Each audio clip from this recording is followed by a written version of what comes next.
No, no.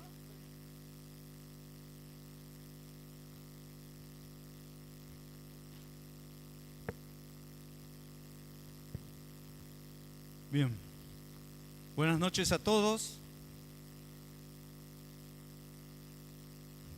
La verdad que Akshana que esquina este aire está potente. Bien. Vamos a comenzar leyendo Hechos capítulo 1, versículo 8.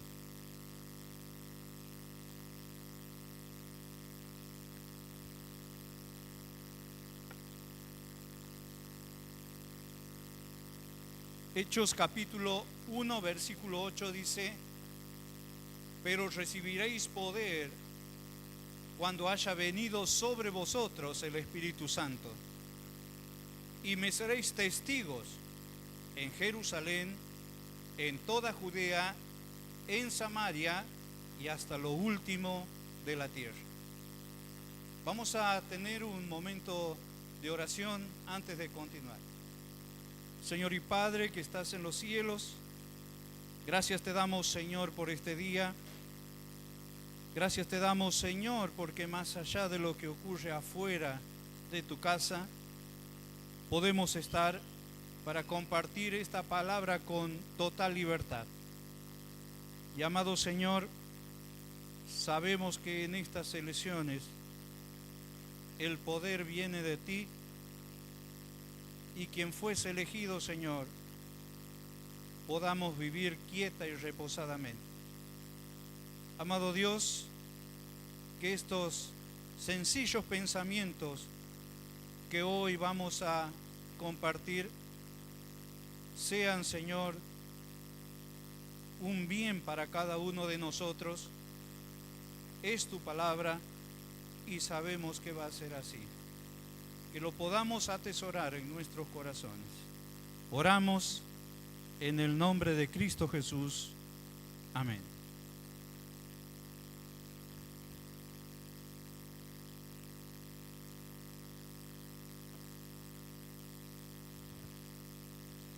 Hay algunos que saben o te ven la cara que tiene sed y ha venido justo el vasito de agua. Bien, cuando miramos este versículo, nos remonta a los primeros tiempos de la iglesia. Vemos que el Señor menciona esto antes de ascender a los cielos y deja este versículo que dice: recibiréis poder cuando haya venido sobre vosotros el Espíritu Santo. Ahora, cuando vamos a Hechos 2, podemos notar que la iglesia empieza a tomar forma y la iglesia crecía, y el Señor añadía a todos aquellos que iban a ser salvos.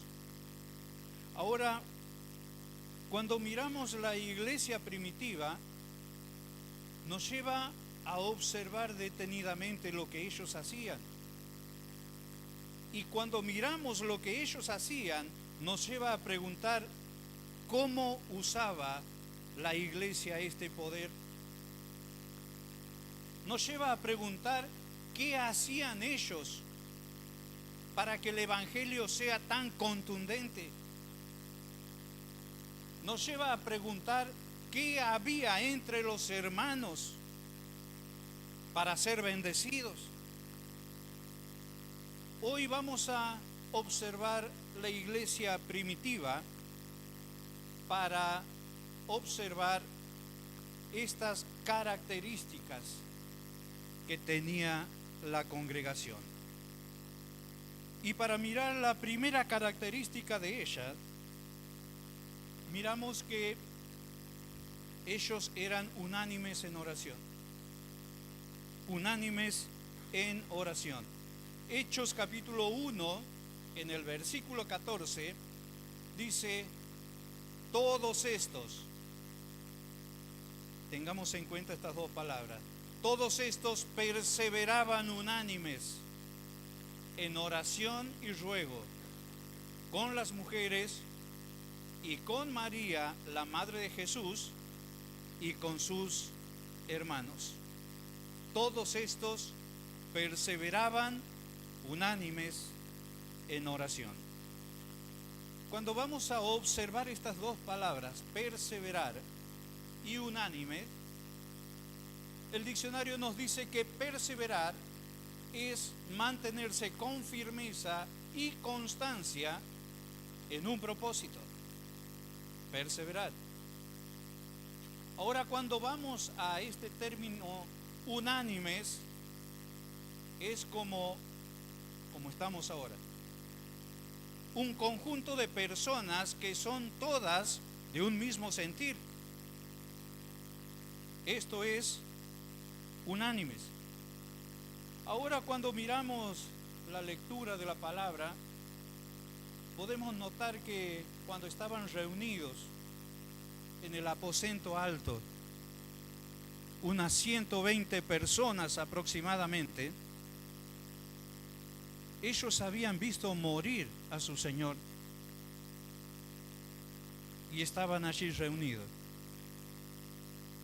En Hechos 2, recién baja el Espíritu Santo. Ahora, se me ocurre pensar en ese segmento de tiempo en el cual estaban los 120 y el Espíritu Santo bajaba. En ese segmento de tiempo, ¿cuáles habrán sido los pedidos de oración de cada uno de ellos? ¿Cuál era lo que motivaba a estar orando? ¿Qué era lo que motivaba a todos ellos a estar juntos y usar la primera herramienta como congregación? La oración. Saben, hay veces que pienso y me imagino el aposento alto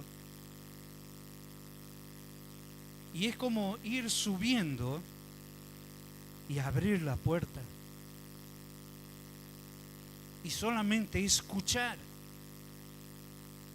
a los hermanos en sus pedidos de oración. Ellos habían visto morir a su Señor.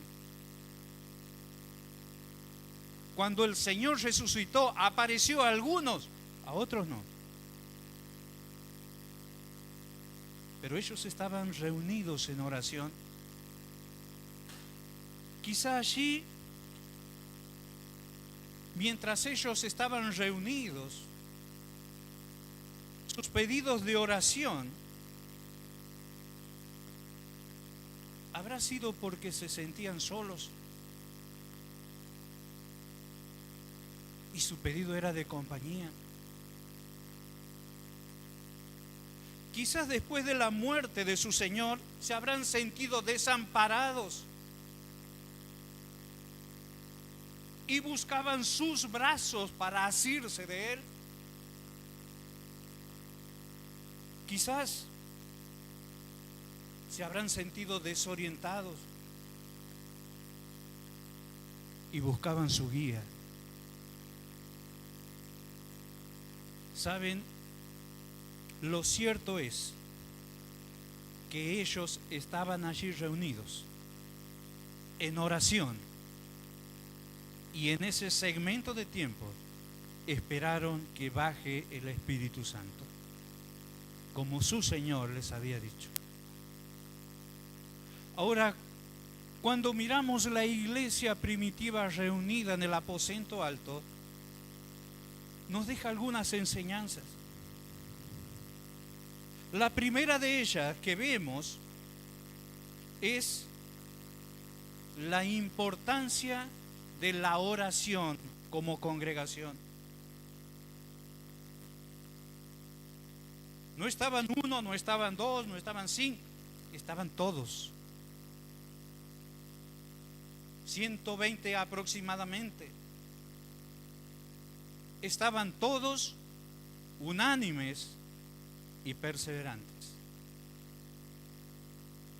Qué importante que es en la iglesia la oración como congregación. Y esta iglesia tiene ese momento de oración día miércoles, día de oración. Son 4 momentos en el día para orar como congregación. Y tengo que decir lamentablemente que si juntamos esos 4 momentos no llegamos a la cuarta parte de estos 120, el cual tomamos como ejemplo. Saben, hermanos, qué bueno es reunirnos como congregación para orar los unos por los otros. Lo segundo que aprendemos es que ellos estaban allí reunidos, pero en ningún momento dijeron: vamos, salgamos, prediquemos, hagamos la obra. En ningún momento dice esto. Ninguno. Ellos estuvieron allí. El Señor ya les había dicho: recibiréis poder cuando haya venido el Espíritu Santo. Bajaba el Espíritu Santo, el Señor ascendía a los cielos y ahí comenzaban a ser testigos hasta lo último de la tierra. ¿Sabes? Lo segundo que aprendemos es que el servicio a Dios no lo hacemos con nuestras propias fuerzas. No lo hacemos con nuestras propias fuerzas. Necesitamos del Espíritu Santo. Es el Espíritu Santo en nosotros el que nos da ese plus. Si nosotros hacemos este trabajo espiritual con nuestras fuerzas, nos vamos a cansar y nos vamos a rendir. Por eso necesitamos del Espíritu, esa fuerza sobrenatural que Él nos da. Porque en el camino, en la vida cristiana, vamos a tener obstáculos que muchas veces te hacen claudicar en la vida cristiana. Pero esa fuerza sobrenatural en nosotros va a hacer que quedemos de pie más allá de los obstáculos o los problemas que tengamos que sortear en esta vida cristiana. Lo tercero que aprendemos de la iglesia primitiva es el alto concepto y necesidad que ellos tenían en cuanto a la oración.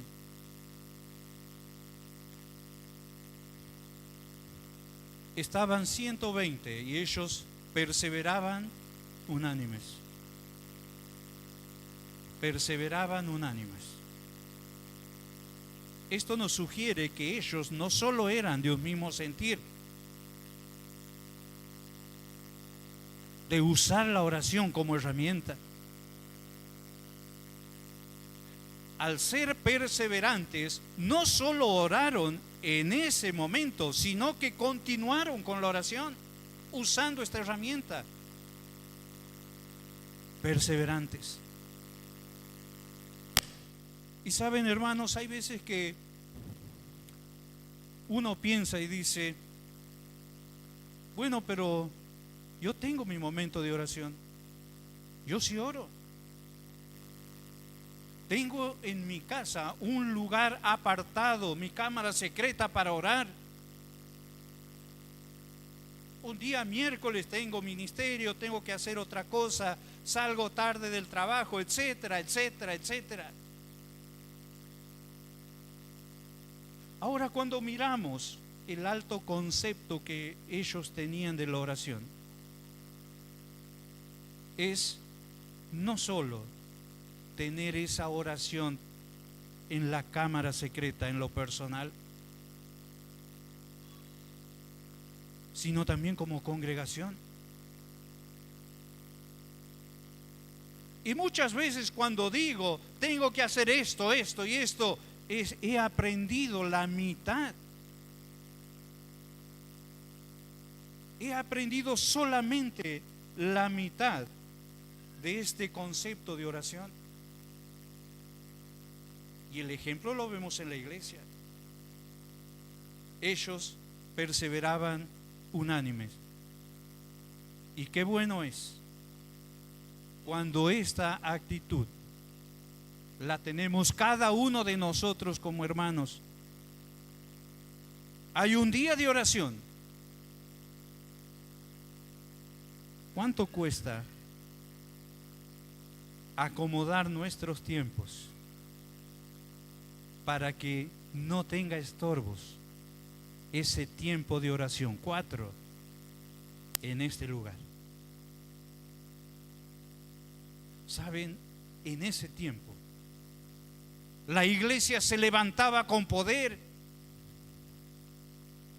pero también con oración. No nos olvidemos de esto. Otra de las características que observamos en la iglesia primitiva es que ellos eran unánimes en unidad. En primer lugar, ellos eran unánimes en oración. En segundo lugar, unánimes en unidad.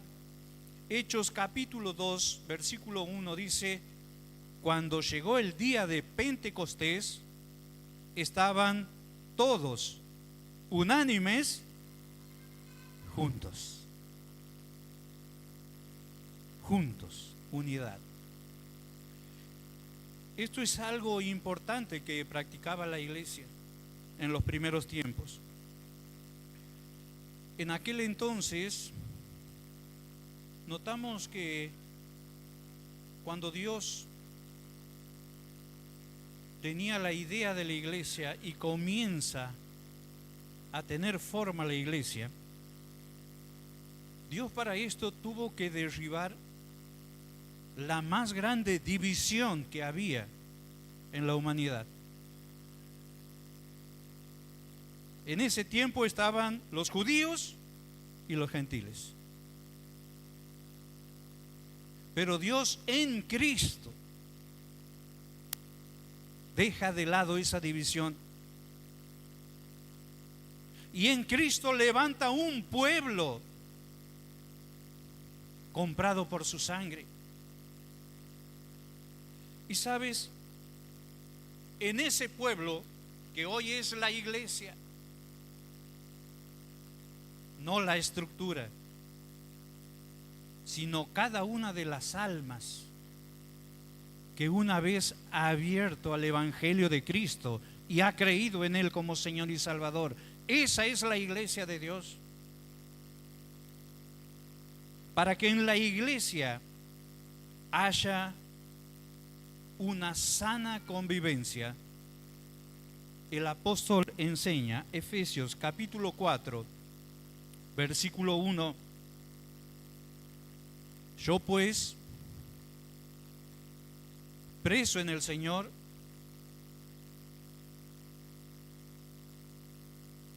os ruego que andéis como es digno de la vocación con que fuisteis llamados, con toda humildad y mansedumbre, soportándoos con paciencia los unos a los otros en amor, solícitos en guardar la unidad del Espíritu en el vínculo de la paz. ¿Saben, mis hermanos?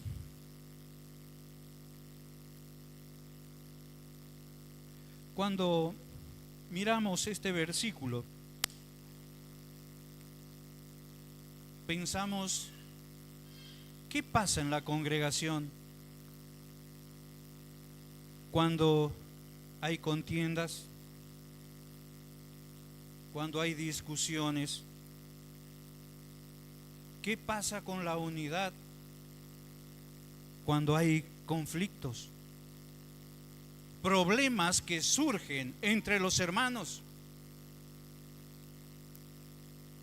¿Sabes? En muchas oportunidades esto ha sido el motivo por el cual las iglesias se han dividido, han quebrado la unidad. Iglesias que se levantan con mucho esfuerzo. Por eso cuando observamos, el apóstol dice, os ruego,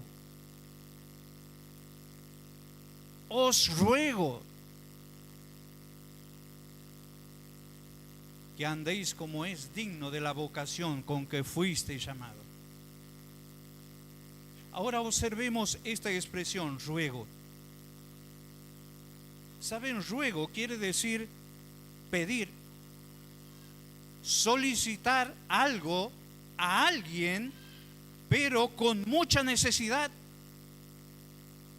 Es solicitar algo a alguien entre rápido y urgente. Eso es rogar. Pero también dice, os ruego que andéis. Ese andar es saber cómo cada creyente se debe desenvolver en la casa de Dios en este tipo de situaciones, desilusiones, chismes, habladurías. ¿Saben lo único que activan estas cosas? El enojo, el rencor, la desilusión entre los hermanos. Cosas que a lo único que apuntan es quebrar la unidad. Y sabes, el apóstol, ante estos tipos de conflictos, él dice, ruego que andéis.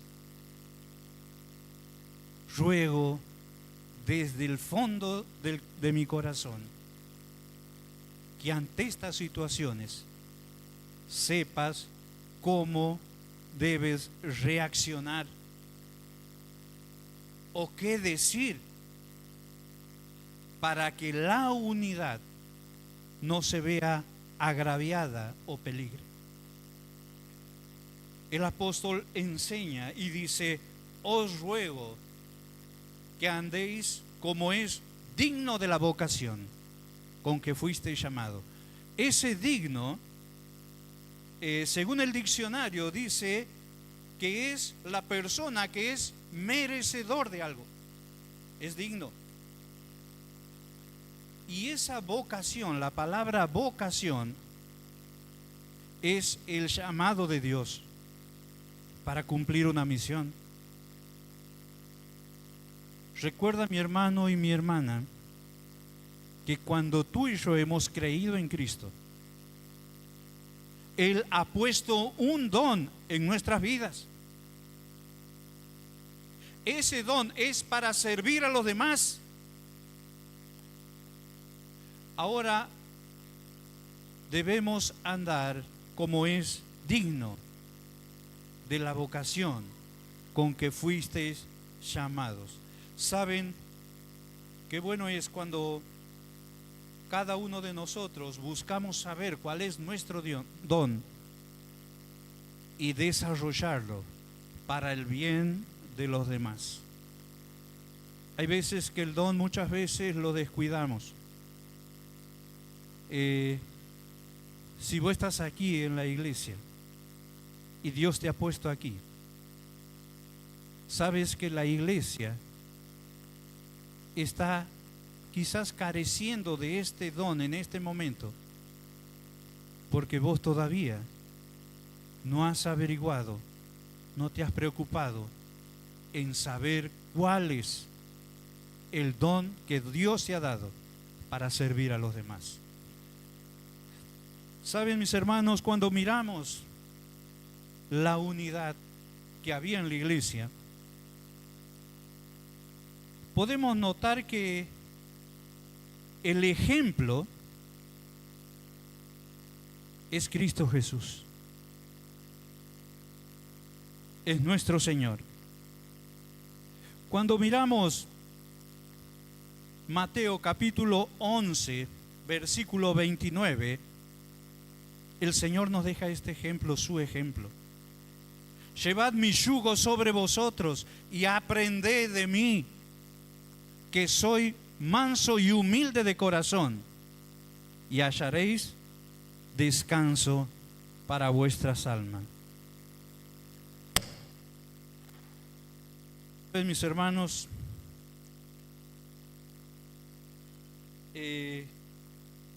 cuando miramos este versículo, es difícil, no es imposible, depende de nosotros mucho, pero no es fácil. Cuando decimos que una persona es mansa, como decía el Señor, aprended de mí, que soy manso. Cuando decimos que una persona es mansa, cuando esa persona es sosegado, tranquilo, apacible, cuando es una persona que no ataca ni actúa con agresividad, decimos que es una persona mansa. Ahora, cuando leía soy humilde de corazón, ¿cómo es una persona humilde de corazón? ¿A qué le llamaba el Señor humilde de corazón? Cuando vamos al diccionario, buscamos la palabra humilde y nos tira dos connotaciones. En primer lugar, una condición, y en segundo lugar, una intención. La condición de humilde es, dícese, de la persona pobre, clase social baja, y también dice de la persona que no hace alarde de sus logros o sus títulos. Humilde. Ahora, cuando miramos la humildad según su intención, dice que carece de nobleza. Ahora, cuando uno va a buscar en el diccionario qué es nobleza, nos dice calidad de noble. Buscamos noble, y noble también nos da dos entradas: una intención y una condición. Esa condición de noble se refiere a las clases sociales que había en las monarquías. Ahora, cuando vamos a la intención de noble, dice que es esa persona que tiene buenos sentimientos, esa persona que es incapaz de hacer mal. Cuando el Señor dice, aprended de mí, y dice, soy humilde de corazón, apunta a la intención de un corazón noble, de un corazón incapaz de hacer mal. ¿Y sabes en qué momento lo muestra el Señor a esto? El monte de la calavera, el Señor Jesús crucificado, su cuerpo destrozado, clavado en la cruz. La muchedumbre decía, crucifícale. Y sin embargo él, en el momento de hablar, dice, Padre, perdónalos, porque no saben lo que hacen. Humilde de corazón, incapaz de hacer mal. ¿Saben, mis hermanos? Uno puede decir, bueno, pero el Señor era Dios también, pero también fue hombre. Y si Él dice, aprended de mí, es porque vos y yo lo podemos hacer. Solo depende de nosotros. ¿Saben, mis hermanos? Aprended de mí, que soy manso y humilde de corazón. Y el Señor lo decía y lo enseñaba, porque es la forma de andar como es digno de la vocación con que fuimos llamados. Aprended de mí, que soy manso y humilde de corazón, porque es la forma de soportar con paciencia los unos a los otros en amor. Aprended de mí, que soy manso y humilde de corazón, porque es la forma de guardar la unidad del Espíritu en el vínculo de la paz. Mis hermanos, estamos mirando características de la iglesia primitiva. En primer lugar, la primera característica, ellos eran unánimes en oración, eran unánimes en unidad, pero también notamos que eran unánimes en comunión y conocimiento. Vamos a Hechos capítulo 2, versículo 46. Dice: y perseverando unánimes cada día en el templo y partiendo el pan en las casas, comían juntos con alegría y sencillez de corazón. Perseverando unánimes cada día en el templo y partiendo el pan en las casas. Saben, mis hermanos, que después que el Espíritu Santo bajó, surge un periodo de transición. Los primeros cristianos fueron judíos, pero estaban dejando el judaísmo para pasar al cristianismo. Y notamos aquí que ellos seguían asistiendo en la sinagoga, la iglesia del momento. Allí en la sinagoga se leía la palabra. Ellos escuchaban con atención y aprendían. Pero miramos que en las casas ellos perseveraban en la doctrina de los apóstoles, en la comunión unos con otros, en el partimiento del pan y en las oraciones. ¿Saben, mis hermanos? Qué bueno es cuando, más allá de la lluvia que se venía, veníamos con la Silvia en el auto, del sur se veía negro. Llegamos aquí, estaba la hora, había 10, no había más.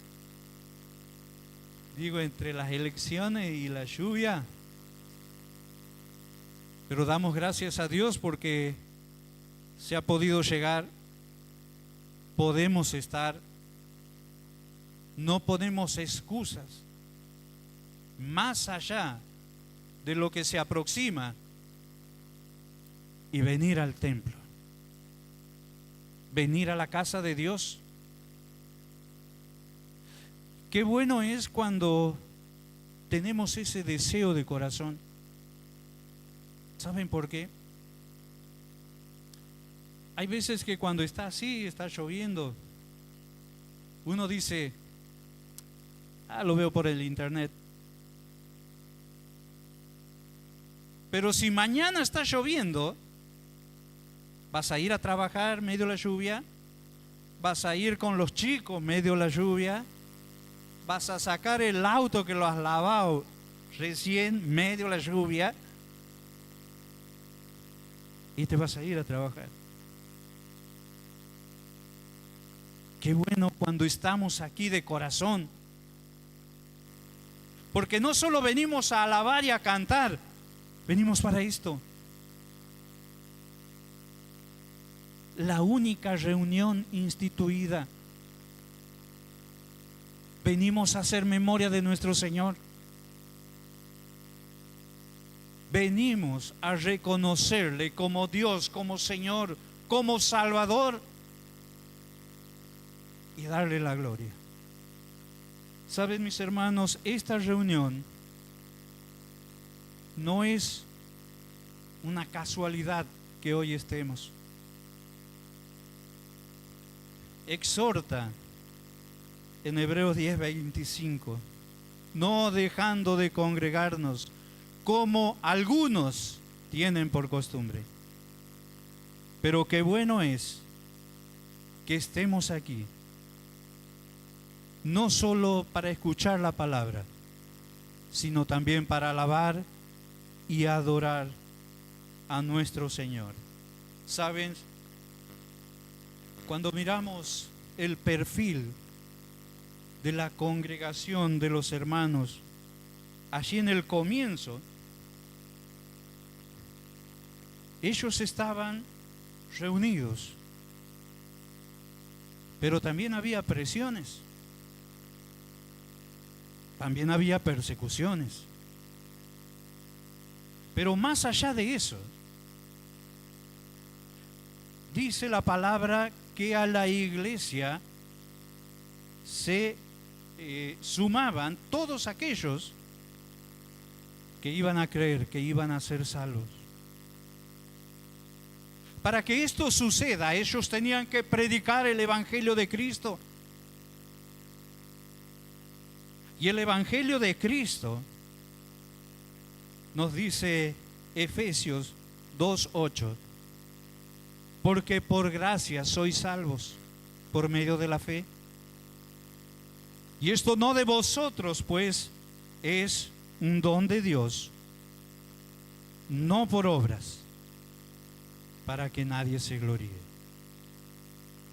¿Sabes? Cuando miramos esta palabra gracia, es un favor inmerecido para nosotros. Nuestra condición es pecadores, alejados de Dios. Por gracia sois salvos. A ese favor, mi fe la tengo que depositar en el lugar correcto. Y el lugar correcto es en la persona de Cristo. Porque Él, siendo el mismo Dios, ha bajado de los cielos, ha tomado mi lugar, ha muerto en mi lugar y ha derramado su sangre. Y escucha bien, su sangre es lo único que limpia mi pecado y tu pecado. Dice, sois salvos por medio de la fe. Y esto no de vosotros. Es un regalo de Dios. La salvación del alma, el entrar al cielo, no depende de nosotros. Dios mandó a su Hijo y Él hizo toda la obra allí en la cruz. ¿Sabes? Este regalo Él lo ofrece hasta el día de hoy, pero no es por obras. Todo lo bueno que yo puedo hacer y decir, voy a hacer esto bueno, para ver si Dios en su buena voluntad me quiere llevar a los cielos. Dice, no por obras para que nadie se gloríe. Vos puedes hacer muy buenas obras. Las buenas obras te van a hacer una buena persona. pero no te van a hacer un hijo de Dios. ¿Sabes por qué? Porque las buenas obras no limpian tu pecado. Y lo único que limpia tu pecado es la sangre de Cristo. Y dice, esto no de vosotros, pues es don de Dios, el regalo de Dios para la humanidad. Es el regalo que hoy Dios te está ofreciendo a través de Cristo. El pecado te separa de Dios, pero en Cristo me puedo reconciliar con Él. ¿De qué manera? Abriendo mi corazón, reconociendo que soy pecador y diciéndole, Señor, sé que soy pecador, pero si tu sangre es lo único que limpia mi pecado, quiero que limpies mi corazón, Señor, y dejarle entrar como Señor y Salvador. Disfrutar de las bendiciones que tenemos en esta tierra, pero disfrutar mucho más de la gloria de los cielos allá en la casa del Padre. Decíamos recién, no es casualidad que hoy estemos aquí, más allá de los truenos, los rayos y la lluvia que cae. Dios hoy tiene un propósito, y es sacar tu vida del pecado, es cambiar tu eternidad. El Señor viene pronto, su venida está presta. Él viene a buscar a los suyos, y quizás hoy es el día que Él ha puesto para que tú seas un hijo de Dios más, que sea parte de la gloria de Dios. ¿Sabes? Lo único que nosotros debemos hacer es decidir dejarle entrar o no. Es creer o no. Es depositar mi fe en Cristo o no. Pero ¿sabes? Quiero invitar a todos que inclinemos nuestras cabezas, cerremos nuestros ojos.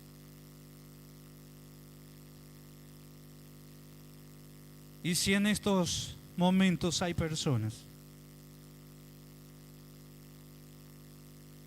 que en su mente y en su corazón dice, soy pecador, y tienen el deseo de dejarle entrar a Cristo en su corazón,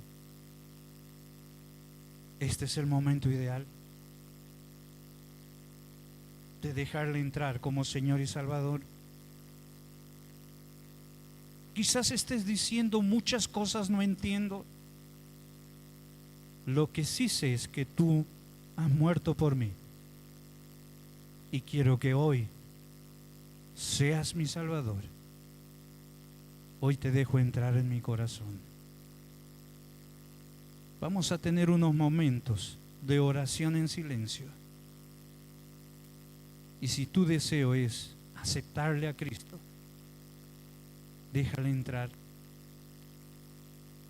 Jesús te llama. Ábrele tu corazón.